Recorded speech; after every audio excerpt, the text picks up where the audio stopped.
Hello, the internet. You're listening to the Jaunty Mantis, a podcast about creative questions for curious gamers. I'm Jesse, and with me tonight is Chris. How's it going, Chris? So good. Cool. Glad to hear it. Glad to hear it. Just a couple little order of business for those of you who are listening at home or watching on the YouTube.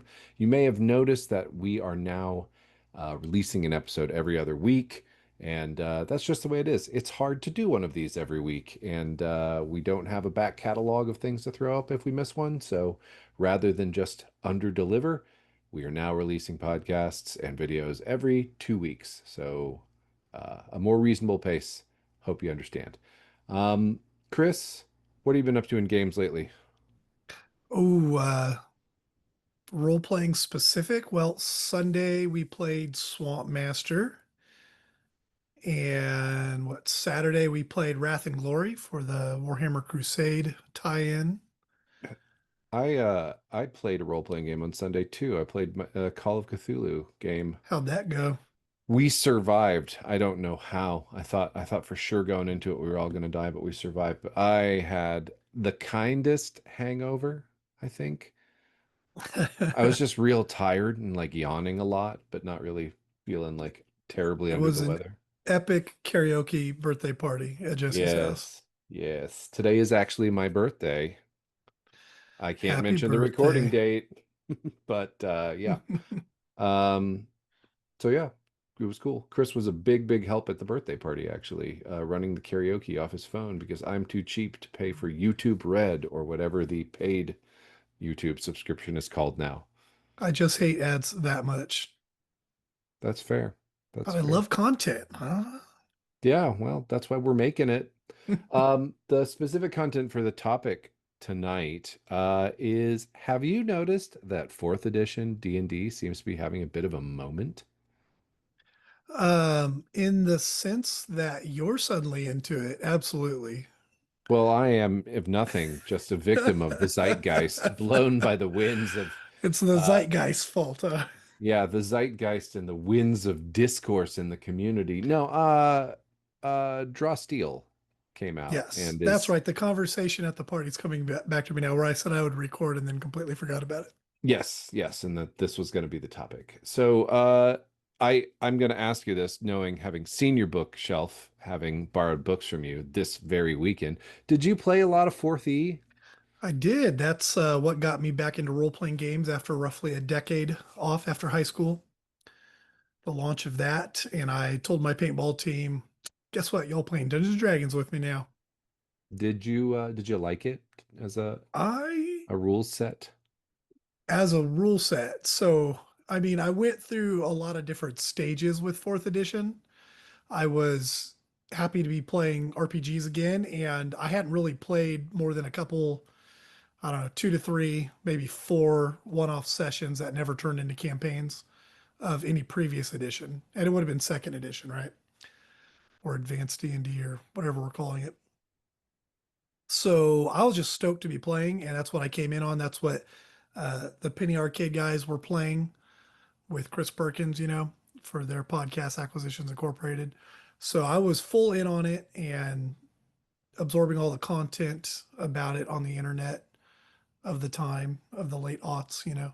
So I was very happy to be playing it and having a good time. And I tried not to defend it too hard in the edition wars because, as far as I'm concerned, no matter what role playing game you're playing, it is so close to being any other RPG compared to any other activity, right? It's not a war game, it's not badminton. You're playing an RPG, you're probably rolling dice the vast majority of the time. It's just the details are different.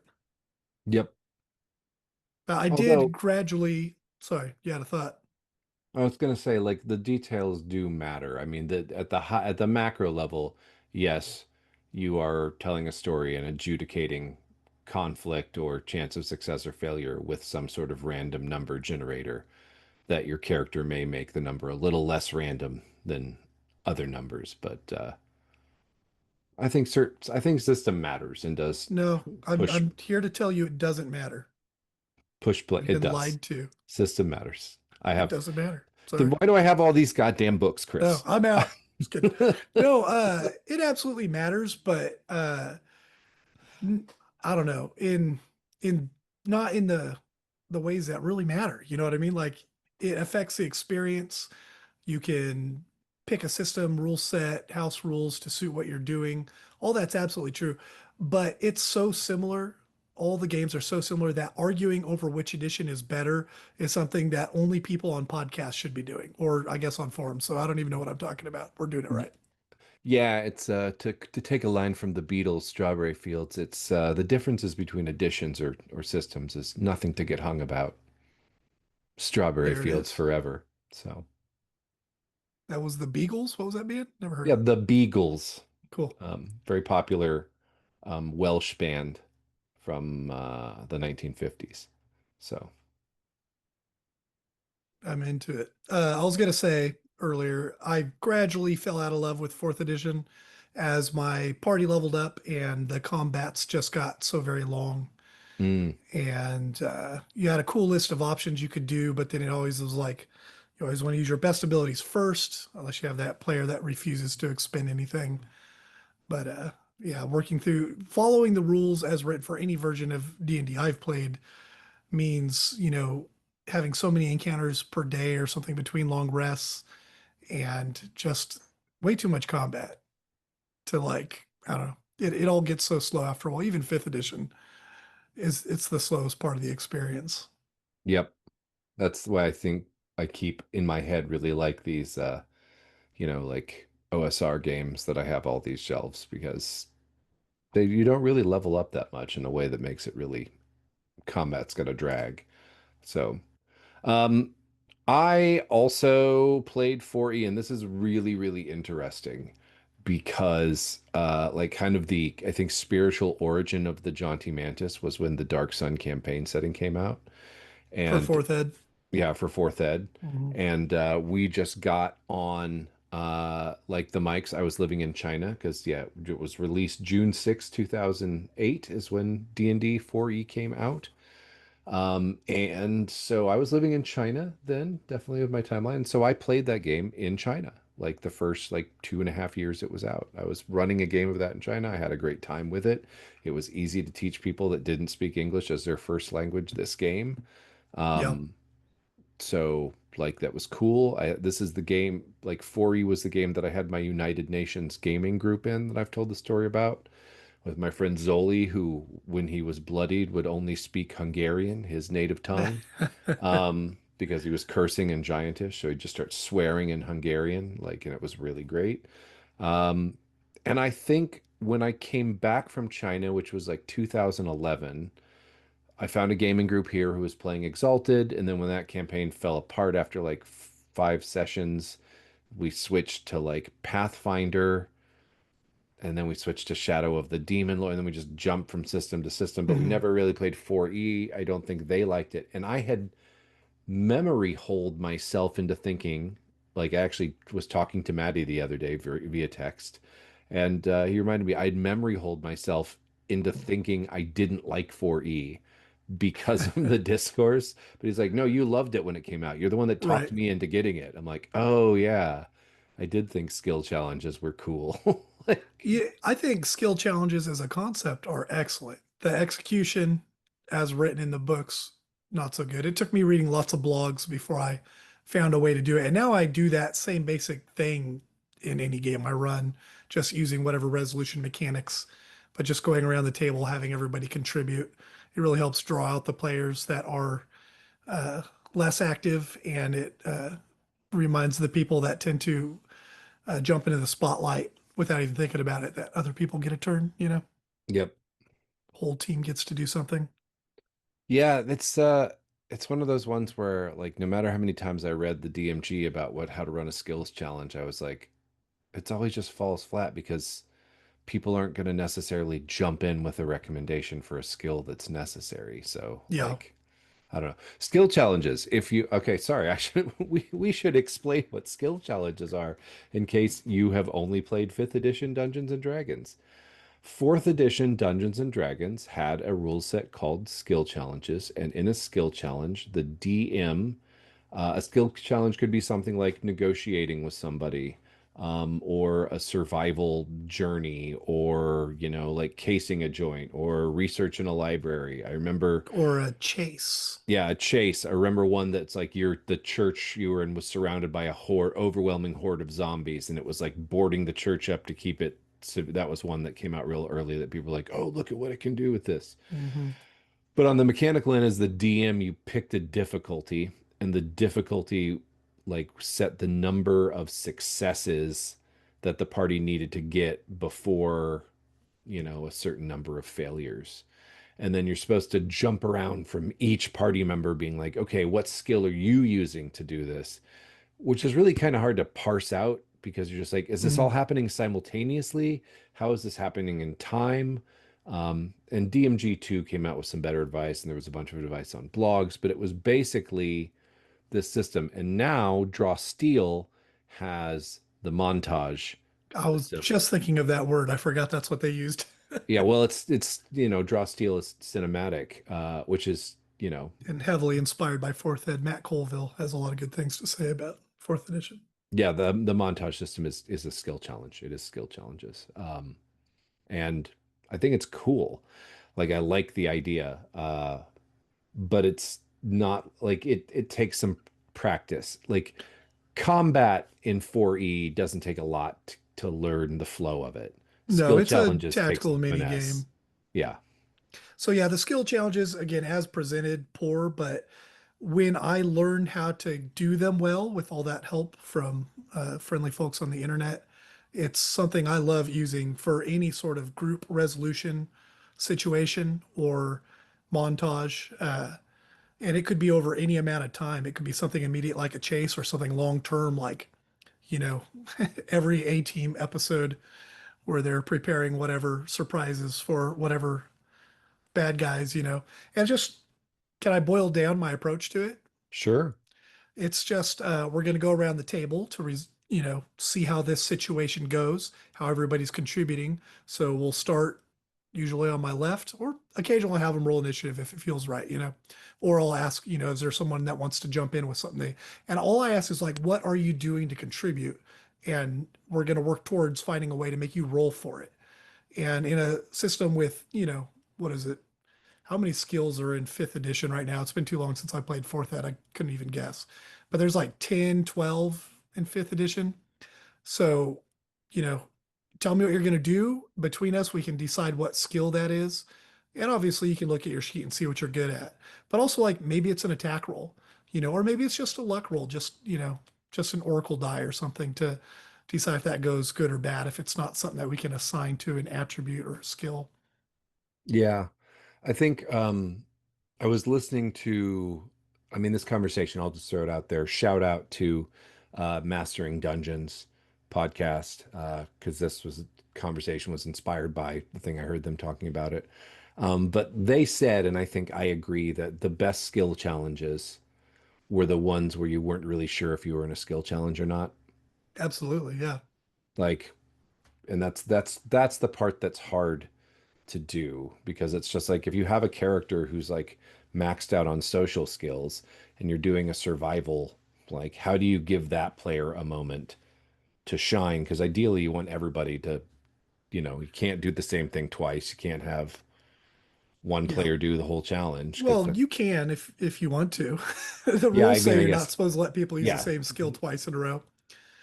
But I mean, if you don't focus so much on what skill you're going to pick, you got to pick your best skill and get people to focus on the story, which really helps if you're succeeding at a cost or, failing, but not entirely, degrees of success. That way, people don't feel like if they don't metagame it and use their best skill every time, that they're just going to screw the party over and ruin the story. It's like, absolutely not.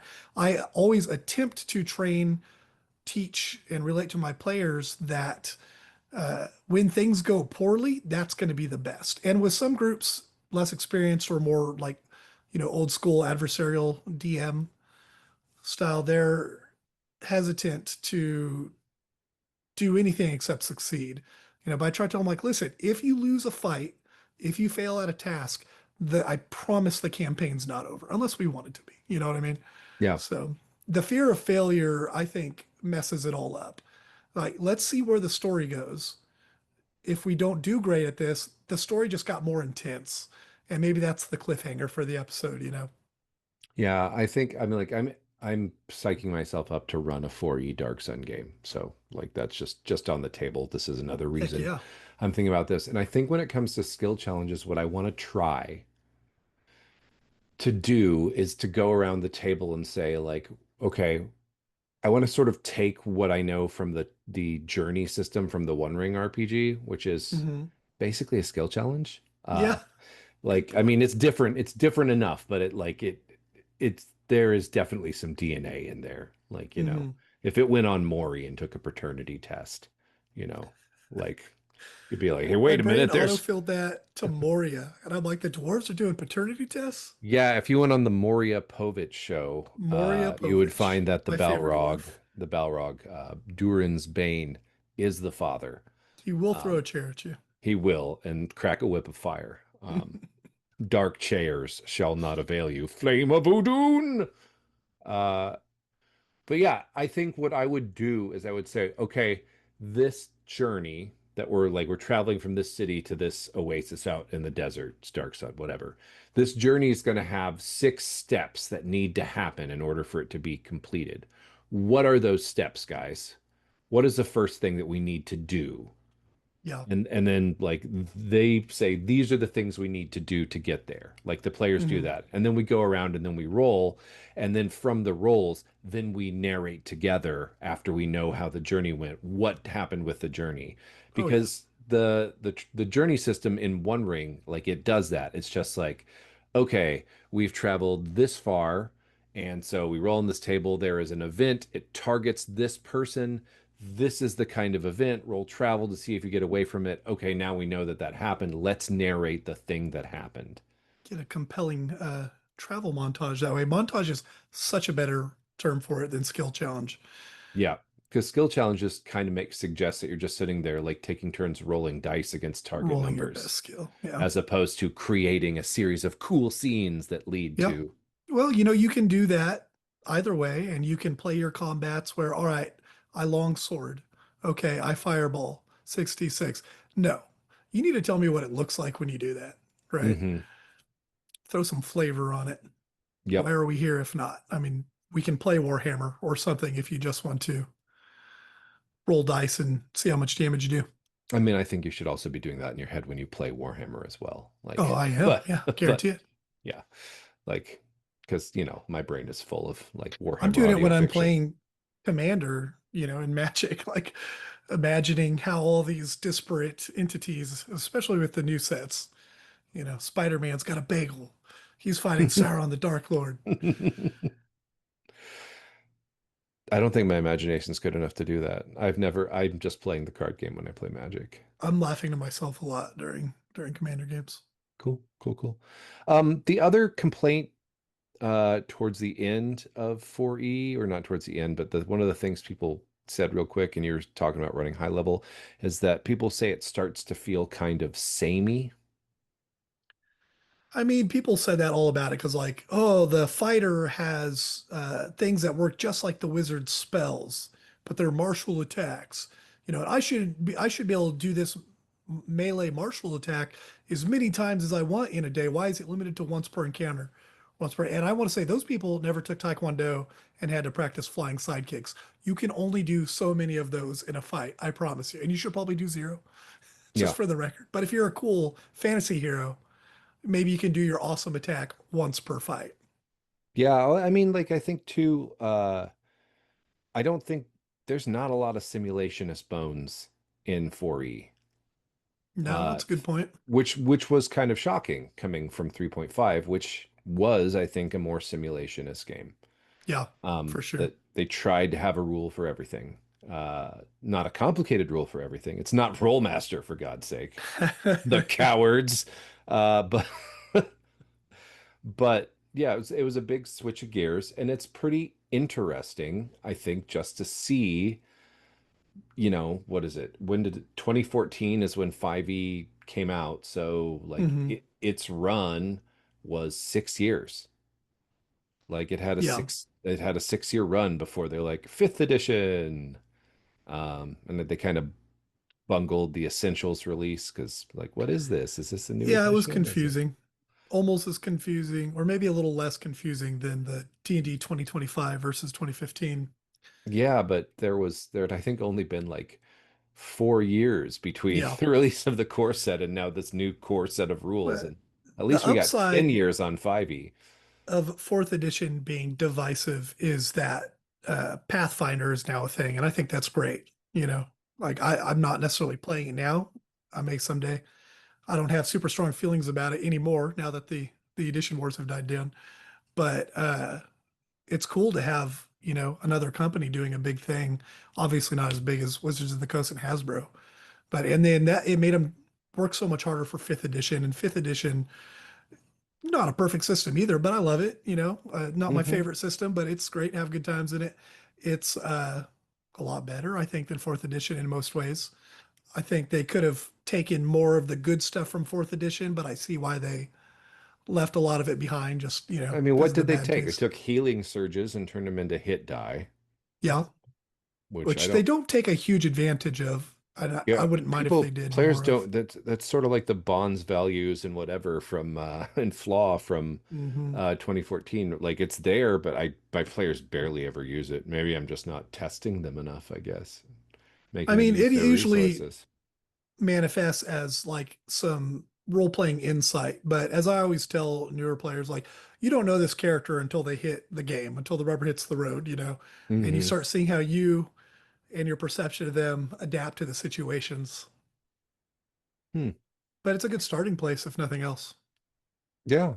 Yeah, I'm excited to try and run it. And it's going to be interesting because I loved D&D Insider. Hmm. Like I loved D&D Insider. They actually said on Mastering Dungeons that like 2020, the last year that Insider was running, uh Insider was the character creator, the online It character was creator. running in 2020. It was running in 2020 and they were still making $1 million a year in subscriptions off of it. What the? Yeah. Wow.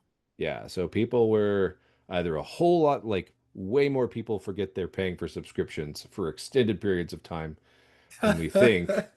Um, There's a oh, service for that, but we're not sponsored by them. So, yeah, no, I use it, but I won't say its name. If you want to sponsor us, Rocket Money, it's fine. We'll do it. I will shill for you. Um, but yeah, it was still active, and then Microsoft Silverlights stopped getting oh, support, I and was going to then mention the transition from their original character builder to Silverlight, which was already at end of life when they released it, the upgrade, the new version. That was difficult when I was running a fourth edition campaign and had everybody's characters in one, and then the other one. Oh, look, they finally got most of the bugs worked out of the original one, and now we got a new one, twice as hmm. buggy. Yeah. Eventually, it got good again, though.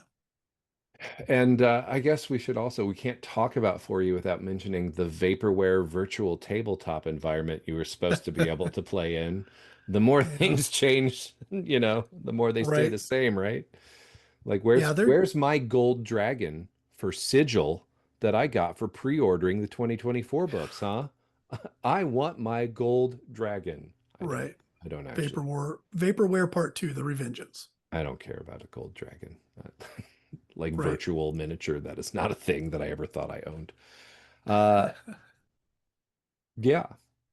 So it's going to be interesting because I have a cursory, and by cursory I mean 20 minutes of like fucking around on Google, have not found character creation tools for 4E that still exist on the interweb in the Oh year of yeah, our Lord 2025. So it's going to be very manual. Um, and I'm just curious to see how that works. yeah, Probably going to use Owlbear Rodeo because you got to have a tactical map. yep. But I'm Everything's in interested. squares instead of feet. Yeah, I'm interested in in playing a game that's got a tactical experience. Lots of pushing and pulling of enemies. That's fun to me. So I'm going to put Do you lots of have a? dangerous terrain and shit people can get pushed into. And Yeah, that's a great. I mean, it did make me think about the environment a lot more when I'm building encounters. Although I still sometimes forget to think about it. Quick, what can I do to spice this up? I feel like there's some bones of that in actually the Dragonlance adventure, because that's the one I'm running Hmm. in 5e right now. A lot of your big set piece battles in that have a border on the map that is this really stylized flame that's called the Fray. And to make it like a war situation, there's like a random table of things that happen for each of these set piece Oh, that's battles, cool. like on initiative count 0. And like if you get pushed into the fray, like you're going to roll on the table to see what happens because that's where the whole rest of the battle is going on. Armies clash. Like in the last fight, they're trying to their little army attacked the entranceway to the city of lost names so they could try and sneak in a side passage, and they got to the stables where the side passage was, and they had to fight a couple dragon army officers and their red dragonel. And at one point I rolled the table in the fight, and like a dragonel that's flying by like eats it and just falls out of the sky. And like they made the saving throw. Darther, I think, actually got near crushed by the thing as it It's just fell giving out of the Black sky Hawk on him. Down vibes. Yeah, it was fun. I was like, this is some cool stuff to do. And I I was love thinking the sound of that campaign, just having the war as like an entity going on around the party. the board game, it's actually right there. I've got my copy right here Yeah, somewhere where too. is the board game's actually fun. Like, and it Really? it it's pretty cool to like hop in and do like this scenario to see the battle. Like, I didn't do it for the battle of this one, but there's a scenario that's like the army that's out there fighting the dragon army. There's a scenario to do that, but in that one the PCs aren't part of the army because they're going in the Hmm. side route. So I'm like, oh, we won't run the board game this time. But we've done like Yeah, three. It's pretty cool. that's awesome. I don't know. Any fourth edition mechanics you're looking forward to implementing or experiencing again? I really want I hope my players take advantage of the fact they get to make me a treasure list. Oh yeah. Because this is another rules is written in the DMG. It's just like, hey, you're going to give out treasure at this specific rate. We've got it balanced for power. It's fine. So your PCs should flip through the treasure books and give you a list of things they're interested in. That I'm way they're like, not getting a bunch of junk to disenchant or whatever, yeah, yeah, get the that's it. arcanum from.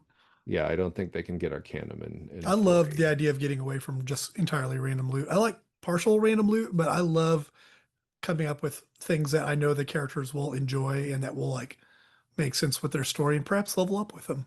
Yeah, I'm torn. I think random loot's great if you're going for a very chaotic old school adventure and you're willing to Hmm. put cursed items, a chance of cursed items showing up.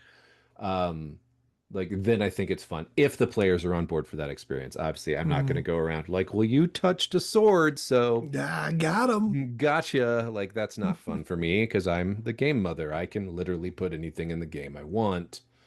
Uh, there's no actual risk reward there. So, but if everybody's on board, yeah, there might be a cursed Yeah, item. That's cool.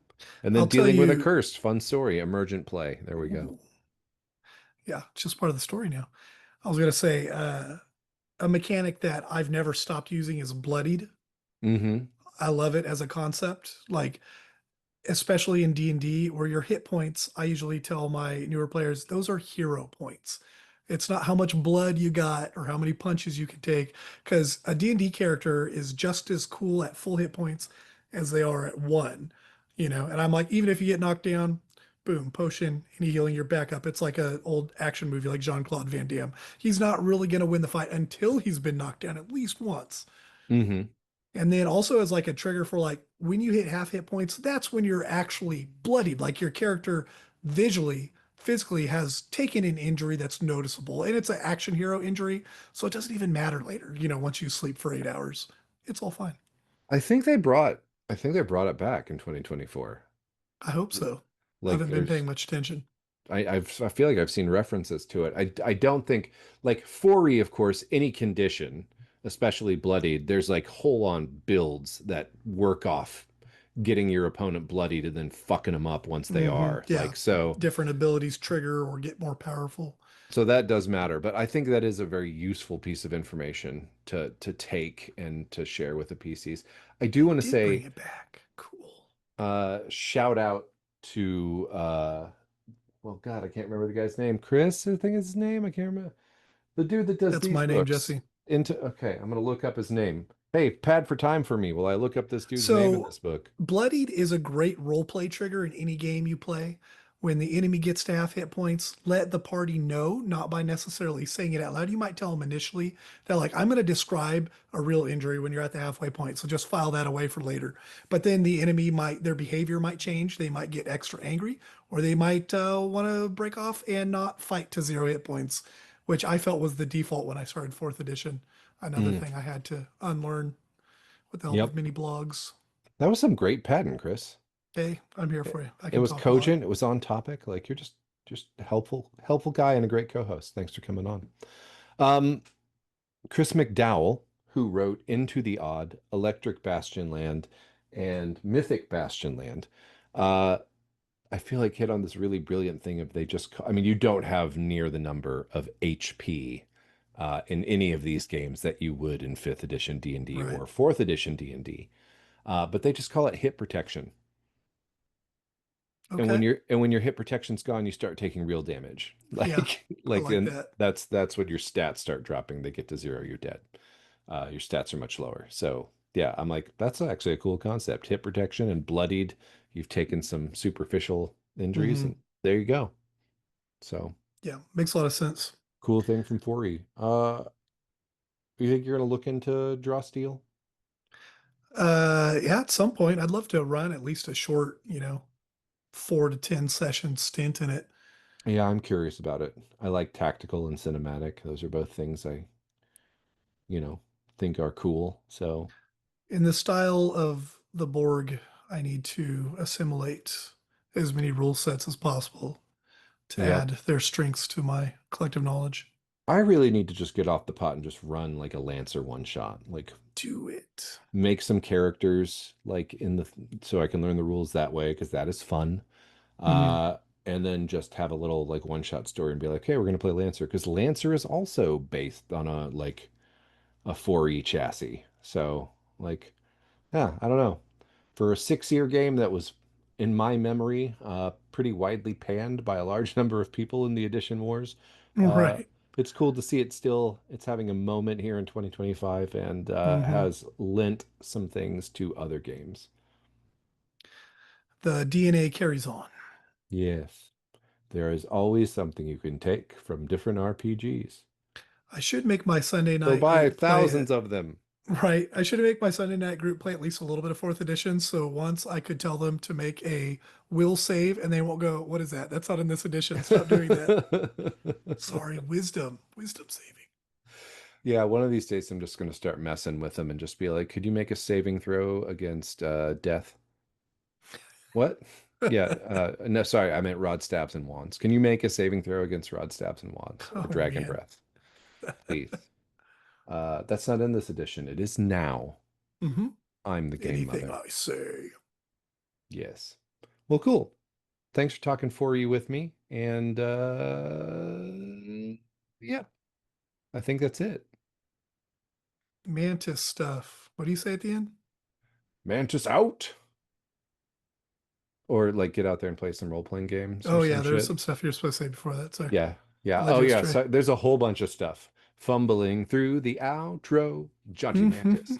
If you like the Jaunty Mantis and what you've heard, please leave us a review wherever you caught this, or leave a comment in the YouTube below if you're watching the video. Like, subscribe. Oh, that feels dirty saying.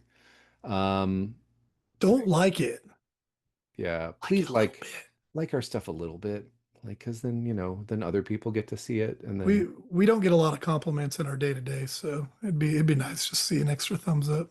I Or a go in there and comment. like them when I remember, just so I can feel like we're doing great. Did you hate 4E? Do you want to tell us why in a lengthy diatribe? And that's the comment box down below.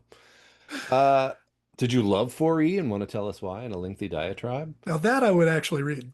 Do you want to design encounters for me to throw the players in my Dark Sun 4E game? Like, just tell me what monsters to put in and send me a map in the comments below. Um, or email us at jauntymantis@gmail.com.